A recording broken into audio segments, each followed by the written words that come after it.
Pass I want to emotion please. அதேதான் இப்ப எடுத்துறேன். போஸ் குடுக்குறாரு பாரு. எங்க அப்பாவை கொன்ன வால்டர் வெற்றிவேல் நீதானே? என்னது? நான் யார் தெரியுமா? யாரா? நீ சுட்டு கொன்னியே கபாலி, அவனோட கீப்போட பையன். இது யாரா? நீ அன்பு செல்வம் ஐபிஎஸ் தானே? நான் தான் பாண்டியாவோட கீப்போட பையன். நீயும் கீப்போட பையன் தானா? அப்ப எல்லாருமே கீப்புக்கு பிறந்தவனா இங்க வந்திருக்கீங்களா?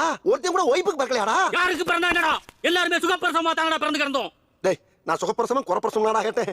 சம்பந்தம் இல்லாம பேசுறாங்களே. சாமி ஏ சாமிங்கறா, அப்ப நீ தானே ஆறுச்சாமி? படத்துல வர போலீஸ் ஆபீசர் பேரா சொல்றாங்களே. ஒருவேளை சினிமா பைத்தியமா இருப்பாங்களோ? என்னது பைத்தியமா? எடுத்துட்டு போங்க. எல்லா பைத்தியத்தையும் வண்டியில ஏத்துங்க. எது பைத்தியமா? ஆமா சார், இவங்க எல்லாம் போலீஸ் வேலை கிடைக்கலங்கறதால பைத்தியம் ஆயிட்டாங்க சார். அப்பப்ப தப்பிச்சு வந்து இது வரைக்கும் 6 பேரை கொன்னிருக்கானுங்க. இதுல நீங்க மட்டும் தான் தப்பிச்சீங்க. அட பாவிகளா, அப்ப என்ன கொல்றதுக்கு தான் 50 பேர் அங்க கொல்றதுக்கு கிடந்தாங்களா?